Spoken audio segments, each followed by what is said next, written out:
Cerita langsung dibuka dengan serangan kaiju besar di kota Jepang. Kita dikenalin sama karakter utama kita, yaitu bernama Kafka Hibino. Dia adalah seorang petugas perusahaan pembersih kaiju.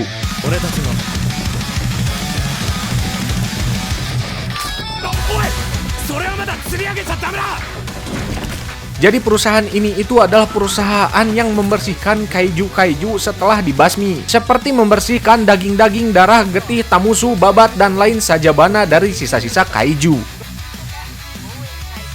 Mimpi Kafka dulu adalah bergabung dengan pasukan pertahanan buat ngelawan kaiju, bareng temennya yaitu Mina Ashiro. Tapi nasib berkata lain, Mina sudah menjadi kapten di pasukan elit, sementara Kafka malah sibuk bersihin sisa-sisa tubuh dari kaiju.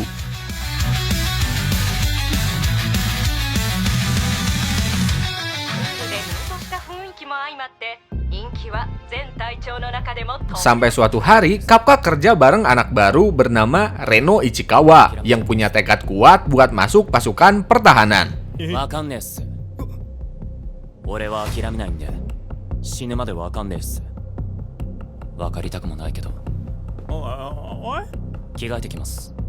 Waktu mereka lagi bersihin kaiju, tiba-tiba muncul kaiju kecil yang menyerang mereka.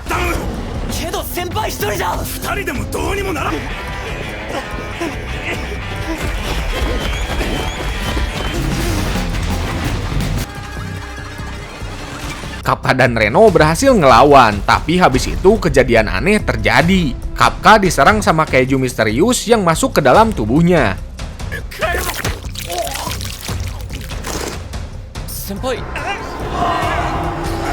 Hasilnya, Kafka jadi setengah kaiju dengan kekuatan super. Di sini Kafka mulai kebingungannya dengan tubuhnya yang tiba-tiba berubah, sementara Reno cuma bisa terkejut melihat transformasi gila itu. Dari sini, petualangan seru Kafka sebagai kaiju nomor 8 baru dimulai. Setelah kejadian tersebut, Kafka masih saja heran dan kaget dengan kekuatan barunya. Dia jadi setengah kaiju, punya kekuatan super, tapi tetap punya kesadaran seperti manusia. Reno Ichikawa jadi satu-satunya orang yang tahu rahasia ini.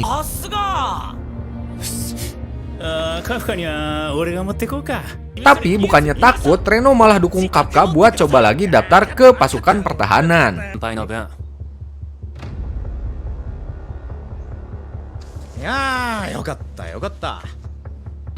Pas mereka berdua latihan, tiba-tiba mereka diserang kaiju lagi. Kali ini Kafka ngetes kekuatannya dan dengan mudah mengalahkan kaiju itu. Wah, pokoknya nama keren ya, kekuatan kaiju benar-benar pertentang dan nyerenteng ya teman-teman.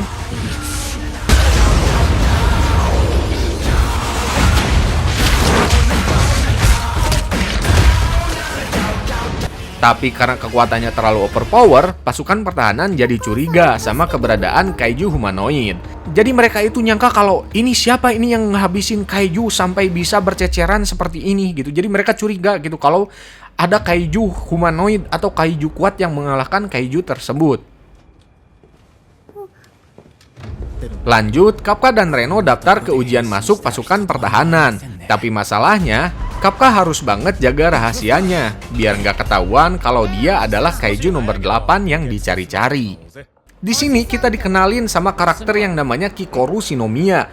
Jadi Kikoru ini adalah seorang anak jenius dari keluarga petinggi pasukan pertahanan.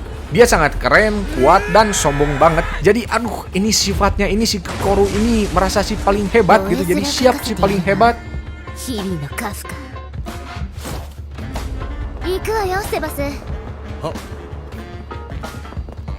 Ujiannya ini nggak main-main, mereka langsung disuruh ngelawan kaiju dalam simulasi pertempuran nyata. Saat ujian berlangsung, Kikoru langsung mendominasi dengan skillnya yang sangat luar biasa. Sementara Kafka harus berusaha mati-matian buat nggak pakai kekuatan kaijunya, biar rahasianya nggak kebongkar tentunya.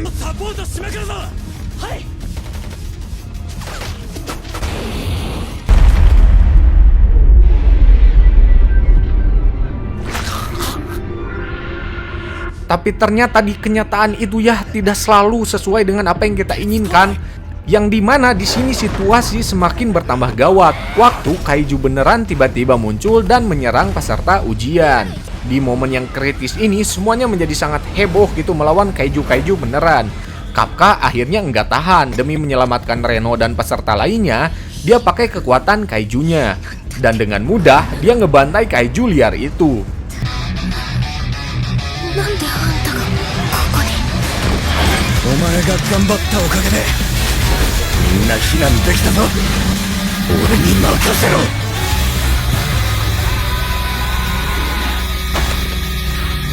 余人？その様子ならなんとか大丈夫そうだな。 Tapi tentu saja resikonya semakin besar. Di sini mulai terlihat kalau Kikoru yang mulai curiga dengan kekuatan Kapka.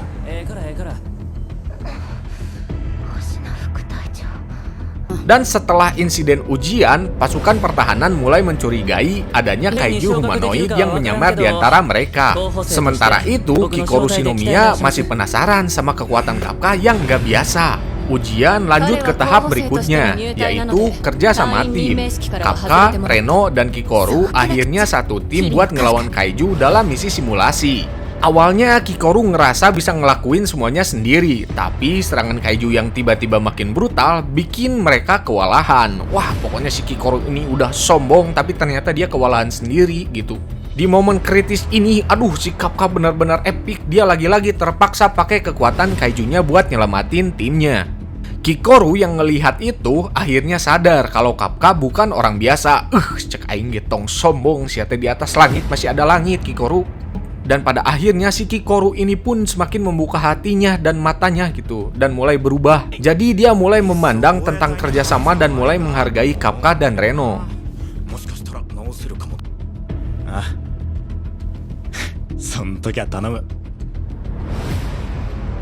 Oke, lanjut. Setelah ujian kerjasama tim, Kikoru akhirnya ngakuin kemampuan Kapka dan Reno. Tapi mereka nggak sempat santai karena tiba-tiba ada serangan kaiju nyata di area ujian. Pasukan pertahanan pun langsung turun tangan, turun kaki, turun kepala, dan turun bero. Tapi jumlah kaiju yang muncul jauh lebih banyak dari dugaan. Wah, kewalahan pokoknya di sini.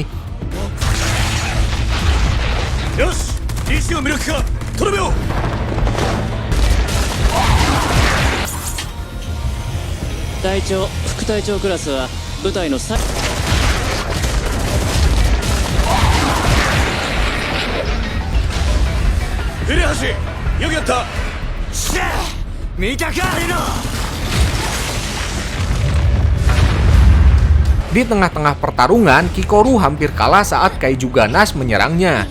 Kapka nggak mikir dua kali, dia langsung berubah jadi wujud kaiju nomor 8 dan dengan mudah ngancurin kaiju itu.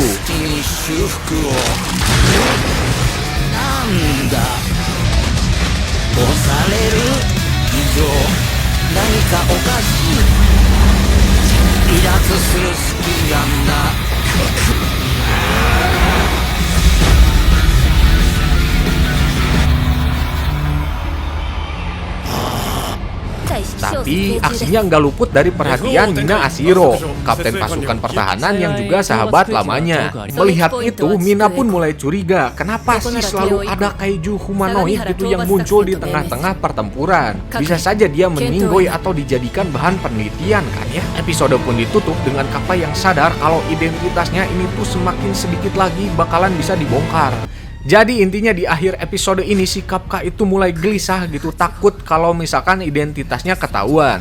Oke, segini aja videonya karena takut kepanjangan, jadi gua bikin 2 part ya. Jadi kalau misalkan kalian mau nonton lanjutannya, silahkan langsung saja klik link di bawah ini, di bawah, di atas, atau di manalah pokoknya nanti linknya muncul. Dan intinya jangan lupa klik like, subscribe, dan jangan lupa bagikan video ini ke teman-teman kalian semua gitu, supaya gue semangat gitu. Nah, jadi gue gak akan nge-review anime kaiju nomor 8 ini saja gitu. Jadi nanti bakalan ada review anime-anime lainnya yang gue usahakan menarik untuk kalian tonton. Kalau misalkan kalian punya kritik, saran, ataupun misalkan apalah itu, silahkan taruh aja di kolom komentar gitu ya. Kalau misalkan punya rekomendasi bang, rekomendasi anime ini, atau misalkan bang penyampaiannya kurang ini kurang itu, silahkan langsung aja taruh di kolom komentar ya. Aduh, udah balelol ngomongnya, hampura. Oke, gua Dika, adios, permios, see you the next video.